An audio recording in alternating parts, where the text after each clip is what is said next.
పూర్వ విద్యార్థులందరికీ మీ కృషి, నేను మీకంటే చిన్నవాడిని, మీ అనుభవంతో పోలిస్తే నేను సరిపోను, కానీ మీరు ఈ స్థానంలో కూర్చోబెట్టి నాకు ఈ మర్యాద ఇచ్చినందుకు ఒకసారి నేను అసలు అది చీఫ్ గెస్ట్గా రావడమా లేదా రైట్ కాదా అని కూడా చాలాసార్లు ఆలోచించాను.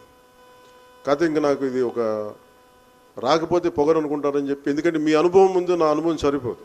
మీ దాతృత్వం ముందు, మీ సేవ ముందు, మీ కమిట్మెంట్ ముందు నేను నిలబడలేను. అందుకని చాలా ఆలోచించి, కాకపోతే ఇది చాలా ప్రేమతో పిలిచారు.